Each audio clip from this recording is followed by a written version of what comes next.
तं यज्ञं बर्हिषि प्रोक्षन् पुरुषं जातमग्रतः तेन देवा यजन्त साध्याया ऋषयश्च ये साध्याया ऋषयश्च ये। ओम शांति शांति शांति। धर्म प्रेमी सज्जनों, सादर नमस्ते। वेदों के अंदर परमात्मा की उपासना करने वालों को 3 विशेष उपाधियां मिली हैं। नंबर 1 देवता, नंबर 2 साधक और नंबर 3 ऋषि। सज्जनों, वेद का यह पावन मंत्र हमें संदेश दे रहा है कि हम संसार के दुखों से छूटना चाहते हैं, चाहे हम आस्तिक हों या नास्तिक हों।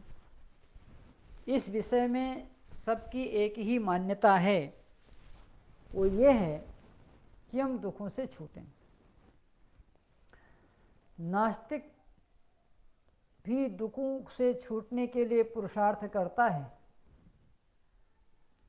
और आस्तिक भी दुखों से छूटने के लिए पुरुषार्थ करता है। दोनों की चिंतन धारा में थोड़ा अंतर है। नास्तिक यह सोचता है कि मेरे पास बहुत धन हो जाए, बहुत सारे नौकर चाकर हो जाएं, बहुत सारी संपत्ति मेरी हो, नाना प्रकार के ऐश्वर्यों से मैं युक्त हो जाऊं, तो मेरे दुखों का अंत हो जाएगा। आस्तिकों की मान्यता है कि धन होना, संपत्ति होना, ऐश्वर्यवान होना अच्छी बात है, परंतु धन से, ऐश्वर्य से और संपत्ति से कभी दुखों का अंत नहीं हो सकता। क्योंकि संसार में जितना भी धन है, ऐश्वर्य है, प्रभुत्व है, ये सब सुविधाओं को दे सकता है, सुख नहीं दे सकता। क्योंकि संसार के समस्त साधनों को प्राप्त करने में बड़ा पुरुषार्थ करना पड़ता है, और प्राप्त अगर हो जाए तो फिर उनकी रक्षा के लिए उससे भी अधिक पुरुषार्थ करना पड़ता है। और क्योंकि संसार के ऐश्वर्य नाशवान हैं, जिस दिन वह नष्ट हो जाते हैं तो फिर अपार वेदना होती है। इसलिए क्षणिक सुख देने वाले पदार्थों को यह मान लेना कि इससे हमारे दुखों का अंत हो जाएगा, आस्तिक इसे स्वीकार नहीं करता। आस्तिक कहता है दुखों का अंत ईश्वर की भक्ति में है, ईश्वर की उपासना में है। हाँ, ये है कि ईश्वर की उपासना क्या है, इसका ज्ञान होना बहुत आवश्यक है। तो वेद मंत्र इस बात को हमें बता रहा है कि ऐ मनुष्यों, यदि आप सुखी होना चाहते हैं, ऐसा सुख जो कभी समाप्त नहीं होता, शाश्वत सुख, तो आपको मैंने मनुष्य शरीर दे दिया है। अब इस मनुष्य शरीर में आकर के या तो आप देवता बने, या आप साधक बने, या आप ऋषि बने। यदि आप देवता, साधक और ऋषि बन जाते हैं तो आपके दुखों का अंत हो जाएगा। और यदि आप केवल मानव के चोले को प्राप्त करके यह समझ लेते हैं कि अब तो मैं मनुष्य हो गया हूँ, जो कुछ भी करूँगा सुखी हो जाऊँगा, तो वेद कहता है ये मान्यता सही नहीं है। सुख चाहे यदि नर जीवन में, सुख चाहे यदि नर जीवन में, जप ले प्रभु नाम प्रमाद न कर, है यही सुमिरने योग्य सखा, तू और किसी की याद न कर, सुख चाहे यदि नर जीवन में। आगे जिन संसार के साधनों से नास्तिक सुख की प्राप्ति करते हैं, समझते हैं इससे हम सुखी हो जाएंगे, तो उसके बारे में कवि ने बड़ी सुंदर पंक्तियां लिखी हैं कि अस्थिर है जग के ठाट सभी, अस्थिर है जग के ठाट सभी, यदि बिछुड़ गए अचरज ही क्या, अस्थिर है जग के ठाट सभी, यदि बिछुड़ गए अचरज ही क्या, तू लोभ मोह के वशीभूत हो, सिर धुन कर शोक विषाद न कर, सुख चाहे यदि नर जीवन में, जप ले प्रभु नाम प्रमाद न कर। तो मनुष्य शरीर जो परमेश्वर ने हमको दिया है, इसकी परिभाषा क्या है? क्या आँख, कान, नाक, मुंह, हाथ पैर वाले को मनुष्य कहते हैं? अगर इसे मनुष्य कहते हैं, फिर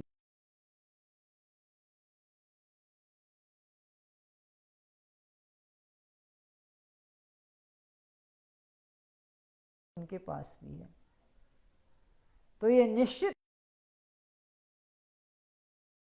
का नाम मनुष्य नहीं है। मननात् इति मनुष्य, मनुष्य उसी को कहना जो विचार पूर्वक कार्य करता है। मत्वा शिव्यति कर्माणि, किसी भी कार्य को प्रारंभ करने से पहले जो अच्छी प्रकार से सोच और विचार किया करते हैं, उन्हीं को मनुष्य कहते हैं।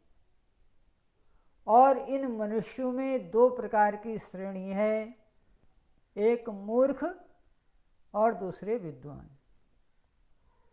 इनका अंतर कैसे समझेंगे? तो शास्त्र कहते हैं जो किसी कार्य के हो जाने के बाद, घटना घटने के बाद चिंतन करते हैं, पश्चाताप करते हैं, उसे मूर्ख कहते हैं। और जो किसी कार्य को करने से पहले उसके परिणाम पर चिंतन करते हैं, और यदि परिणाम उसका ठीक है तब उस कार्य को प्रारंभ करते हैं, और बाद में उन्हें पछताना नहीं पड़ता है, उन्हें मनुष्य कहते हैं। मननशील जो है वही मनुष्य है। अब यदि हम मनुष्य शरीर में आकर के केवल पशुओं की तरह विचरण करते हैं, तो फिर हम शरीर से तो मनुष्य हैं, मनन न करने के कारण हम पशु ही हैं। क्योंकि पशु की परिभाषा है यह पश्यति सह पशु, जो केवल देखता है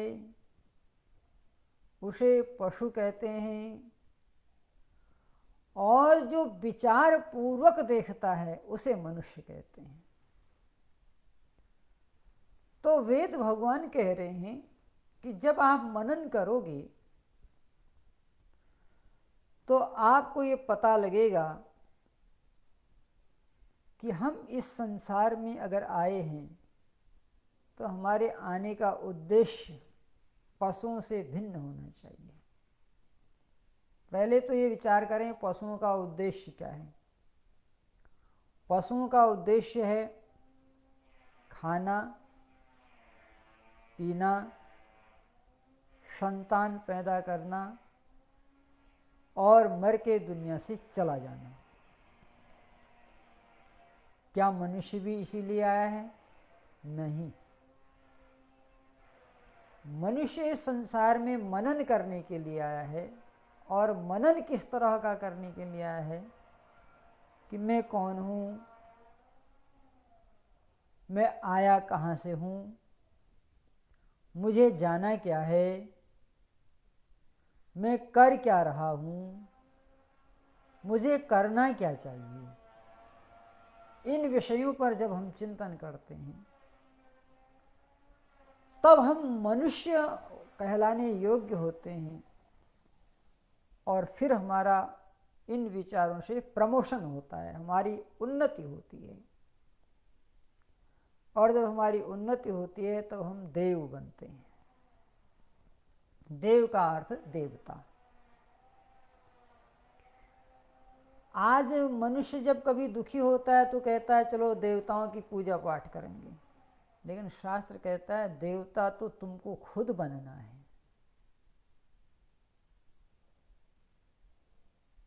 फिर तुम किसी दूसरे देवता की प्रतीक्षा क्यों कर रहे हो? तो देवता कैसे बनना है? तो देवता शब्द की अर्थ देखो, शास्त्र क्या कहते हैं। देवो दानात्, जो परमात्मा की दी हुई वस्तुओं को किसी आवश्यक व्यक्ति को दान करता है जिसे उसकी आवश्यकता है। द्योतनात् देवः, ये एक परिभाषा है। जो पहले स्वयं प्रकाश को प्राप्त करता है और उस प्रकाश से संसार को प्रकाशित करता है, उसका नाम है देवता।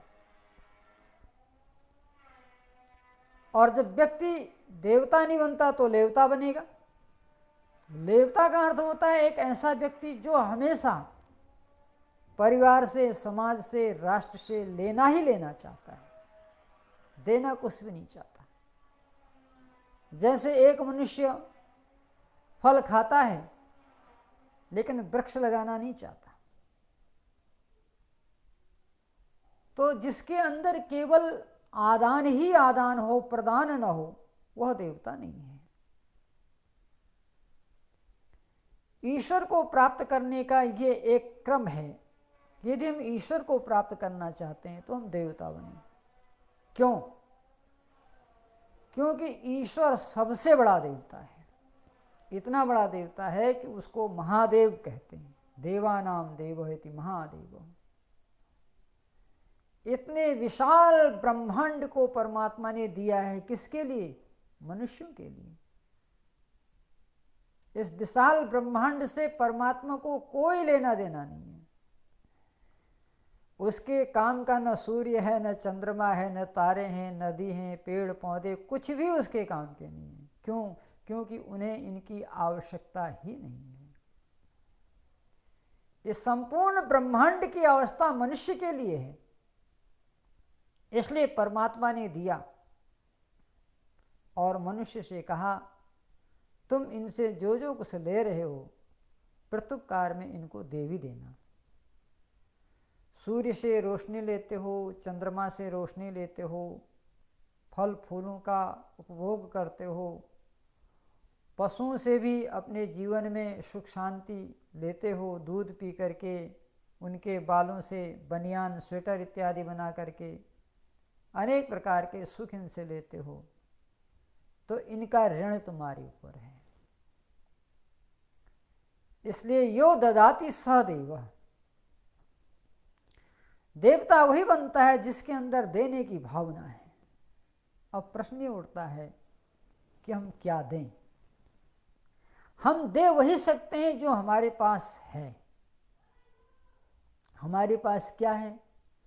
हमारे पास वही हो सकता है जो हमने अपने माता से, पिता से, आचार्य से, गुरुओं से, समाज से लिया है।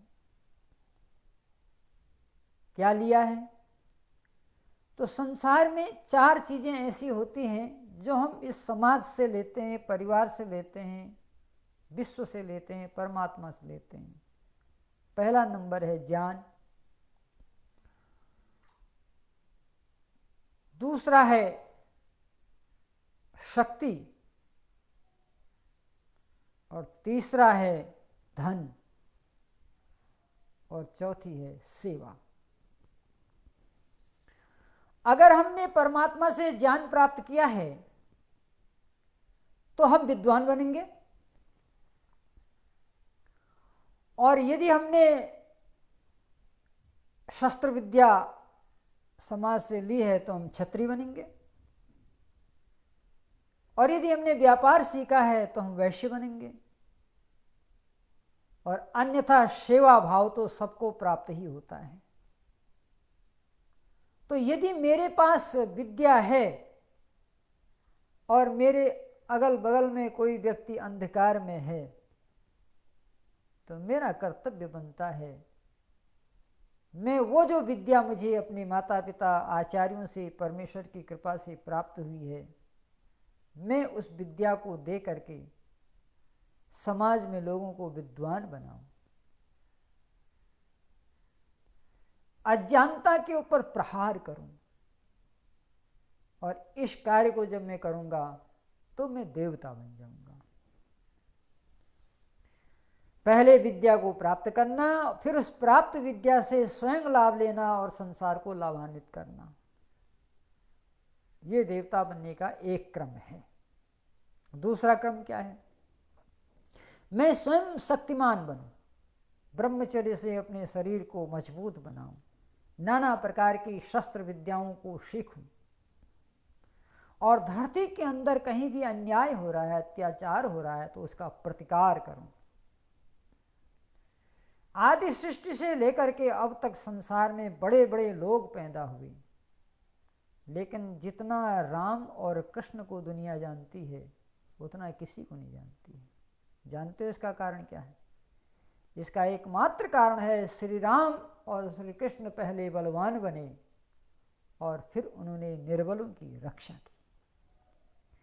बलवान तो रावण भी था, बलवान दुर्योधन भी था, लेकिन रावण और दुर्योधन अपने बल का दुरुपयोग करते थे। वो अपने बल से लोगों को रुलाते थे, इसीलिए उसका नाम था रावण। रावण का अर्थ ही होता है रुलाने वाला। परंतु श्री राम और श्री कृष्ण ने अपने बल से निर्बलों की रक्षा की। तो पहले उन्होंने बल को प्राप्त किया, गुरुओं के चरणों में बैठ करके शस्त्र विद्याओं को सीखा, और फिर समाज में घूम घूम करके अत्याचारियों, अन्यायकारियों और आतंकवादियों को चुन चुन करके मारा, और संकल्प के साथ मारा। दोनों ने संकल्प लिया। महर्षि अगस्त के आश्रम में भगवान राम ने संकल्प लिया, निशिचर ही न करहु मही, भुज उठाए प्रण कीन, सकल मुनिन के आश्रम ही, जाय जाय वर दीन। ऋषियों, मुनियों, निर्भय हो जाओ, अब राम आ गया है। राम द्विभिर्न भाषते, राम जो बोलता है वही करता है। राम के कथनी और करनी में कोई अंतर नहीं है। अब कोई भी ऋषि मुनि अत्याचारियों के द्वारा सताया नहीं जाएगा। अब कोई यज्ञ भंग नहीं कर सकता है, संध्या उपासना में कोई बाधा नहीं डाल सकता है। आप निर्भीक होकर के ईश्वर का चिंतन मनन करो। इसलिए श्री राम देवता बन गए। उन्होंने जिस बल को प्राप्त किया उस बल का दान किया, उस शक्ति का दान किया, देवता बन गए। यही काम भगवान कृष्ण ने किया। गीता के अंदर अर्जुन से कहते हैं, अर्जुन परित्राणाय साधूनां विनाशाय च दुष्कृतां धर्म संस्थापनार्थाय संभवामि युगे युगे।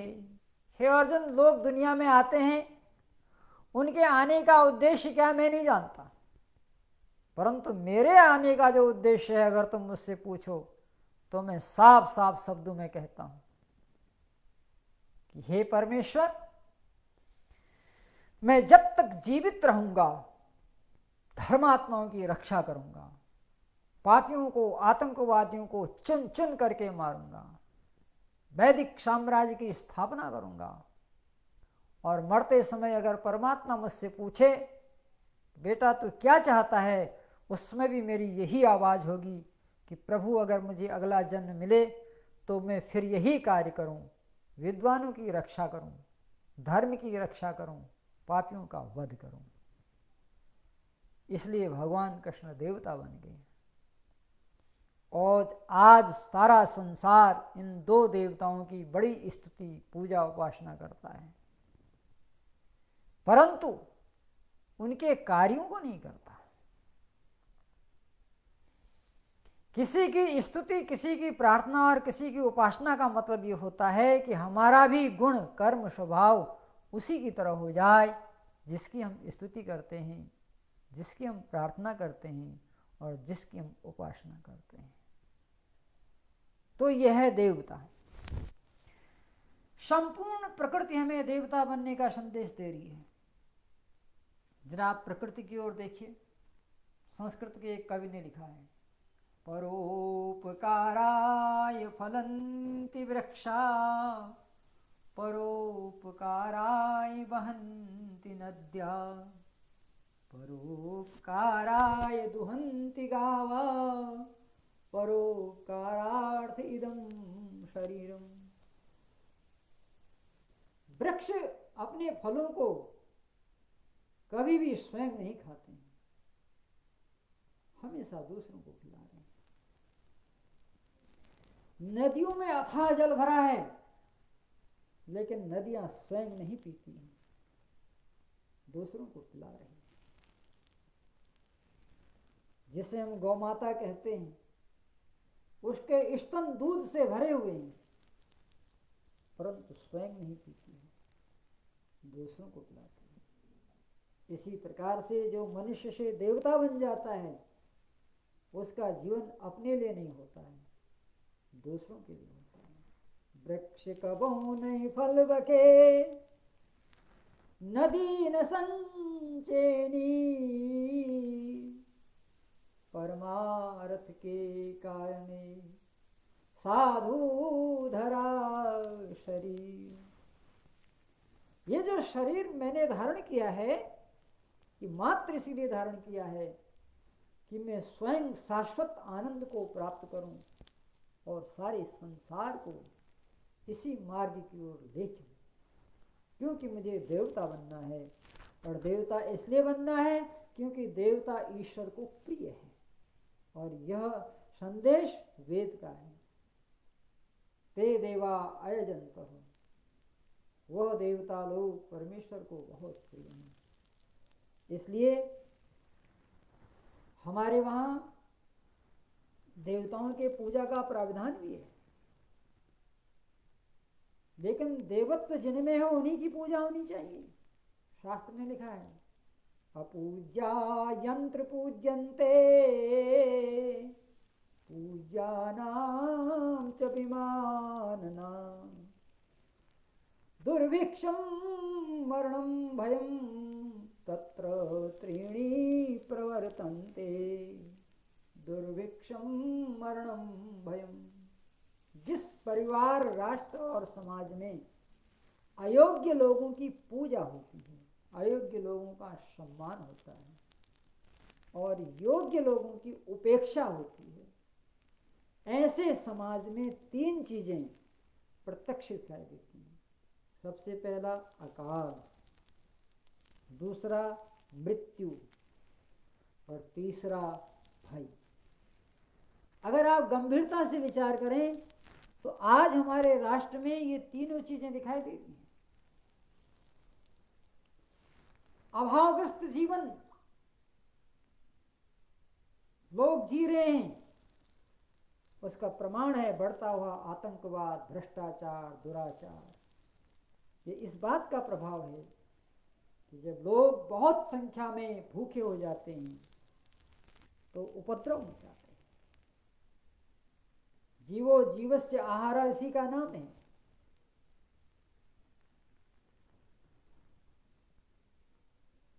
सामान कम है, उपभोक्ता ज्यादा है, तो संघर्ष होगा। और जहां अकाल होगा वस्तुओं का, पदार्थों का, वहां मृत्यु भी होगी। और निरंतर मृत्यु हो रही है, आप देख रहे हो। आंदोलनों के माध्यम से राष्ट्र में कितने लोग असमय ही मृत्यु के ग्रास बन जा रहे हैं। कारण क्या है? क्योंकि अयोग्य लोग राष्ट्र में सम्मानित हो रहे हैं। भयम, जहां मृत्यु होगी वहां भय भी होगा। जबकि वैदिक व्यवस्था क्या है? मर्यादा पुरुषोत्तम श्री राम का वैदिक जीवन था, तो उनके राज्य की व्यवस्था देखिए। दैहिक दैविक भौतिक तापा, राम राज नहीं कावहु व्यापा। श्री राम का राज्य ऐसा है कि वहां तीनों प्रकार के संताप किसी को भी पीड़ित नहीं करते। न कोई शरीर से रोगी है, अर्थात किसी को सर्दी, जुकाम, खांसी, बुखार, high blood pressure, low blood pressure, cancer, बवासीर, टेंशन, कोई बीमारी नहीं है श्री राम के राज्य में। भौतिक अर्थात कोई चोर नहीं, आतंकवादी नहीं, डाकू नहीं, लुटेरे नहीं, इसलिए भौतिक संपात नहीं। और दैविक, श्री राम के राज्य में घर घर में यज्ञ हो रहे हैं। जब घर घरों में यज्ञ होते हैं, माता पिता की सेवा होती है, बड़े बुजुर्गों का सम्मान होता है, जिस राष्ट्र जिस परिवार में, वहां किसी प्रकार की दैवी आपदा भी नहीं आती है। आज हम वेद का रास्ता भूल चुके और हमारे दुखों का एक कारण ये भी है, समाज का बहुत बड़ा वर्ग यदि आज अशांत है तो वेद विद्या के अभाव में है। इसलिए हम कहते हैं वेद को पढ़ना पढ़ाना चाहिए, यज्ञ को करना कराना चाहिए। वेद के अनुसार ही है आर्यो, वेद के अनुसार ही है आर्यो, आचरण अपना बनाना चाहिए। वेद का पढ़ना पढ़ाना चाहिए। वेद अर्थात ज्ञान। हमारे दुखों का मूल कारण क्या है? कि हमें यथार्थ ज्ञान नहीं है। जो भी ज्ञान हमारे पास है, चाहे वो शरीर के बारे में, चाहे वो आत्मा के बारे में, चाहे परमात्मा के बारे में, वो गलत है। विरासत में मिला हुआ ज्ञान है जिस पर हमारा स्वयं का कोई चिंतन नहीं है। जिस दिन हम वेदों की ओर चलेंगे, बैक टू वेदास, महर्षि दयानंद का नारा है कि ए दुनिया के लोगों, सुख शांति का साम्राज्य चाहते हो तो वेदों के पथ पर चलो, वेदों की ओर आओ। वेद ईश्वरी ज्ञान है और ईश्वर का हमको आदेश है कि मैंने तुमको मनुष्य बना के इसलिए भेजा कि तुम्हें देवता बनना है। अगर तुम देवता नहीं बनोगे फिर तुम दानव हो जाओगे, और जब तुम दानव हो जाओगे तो संसार को दुखी दोगे, स्वयं दुखी रहोगे, फिर तुमसे मनुष्य शरीर छीन लिया जाएगा, फिर उन्हीं पशु योनियों में आप चले जाओगे। इसलिए देवता बनने वाले व्यक्ति को 3 काम करना चाहिए। अभी तो मैंने देवता के लक्षण बताए, अब देवता बनने के लिए 3 काम। पहला काम दान। आप दान दीजिए, जो भी आपके पास है। विद्या है, विद्या का दान दीजिए। धन है, धन का दान दीजिए। शक्ति है, शक्ति का दान दीजिए। कुछ भी नहीं है तो सेवा तो है। मगर याद रखिए, आप दान जिसको भी देंगे वो पात्र को ही देंगे, कुपात्र को नहीं देंगे। क्योंकि कुपात्र को दिया हुआ धन दाता सहित नष्ट हो जाता है। अब पात्र की पहचान कैसे करेंगे? पात्र वही है जो कुछ भी लेता है परोपकार के लिए लेता है। एक विद्वान अन्न इसलिए खाता है कि वो अन्न खाएगा शरीर में शक्ति आएगी, शक्ति आएगी तो ज्यादा से ज्यादा वैदिक धर्म का प्रचार प्रसार करेगा। ऐसे व्यक्ति को दान देना चाहिए। एक क्षत्रिय जो अत्याचार और अन्याय के लिए अपना समय दान दे रहा है, ऐसे व्यक्ति को भी दान दे करके सुखी रखना चाहिए। दान दूसरा है दमन, इंद्रियों का दमन। जो इंद्रियों से अधिक भोग करता है वो पतित हो जाता है, उसकी बुद्धि नष्ट हो जाती है। इसलिए सांसारिक भोगों को त्याग पूर्वक भोगी। न तो संसार से भागना है और न संसार को भोगना है, संसार में रह के जागना है। न त्यागना है न भोगना है, क्या करना है? जागना है। इसलिए वेद मंत्र में कहा, जो हृदय मंदिर में उस परमात्मा की उपासना करते हैं, ऐसे लोग देवता, साधक और ऋषि बन जाते हैं। तो आज मैंने देवता शब्द पर चिंतन किया कि हम देवता बन करके ईश्वर के प्यारे बन सकते हैं। इसलिए परमात्मा ने हमको संकेत किया कि देखो, मैं तुम्हें चलते फिरते 5 देवताओं का परिचय बता रहा हूँ। पहली देवता माता, दूसरा देवता पिता, तीसरा देवता आचार्य, चौथा देवता अतिथि अर्थात विद्वान, पांचवा देवता पत्नी के लिए पति और पति के लिए पत्नी। ये 5 देवता हैं। इनके गुण करो स्वभाव के साथ, स्वयं को देवता बनाओ और संपूर्ण संसार में देवत्व का साम्राज्य फैला दो। तभी आपको सुख, शांति, आनंद की प्राप्ति होगी। यदि आप जीवन भर मनुष्य के शरीर में मनुष्य के ढांचे को ही ढोते रहेंगे और देवता नहीं बनेंगे तो आपके दुखों का अंत नहीं होगा। इसलिए आओ, अपने विचारों को उठाओ। उठता है विचार तो उठता है आदमी, गिरता है विचार तो गिरता है आदमी। आज के लिए इतना ही। बहुत बहुत धन्यवाद। सादर नमस्ते।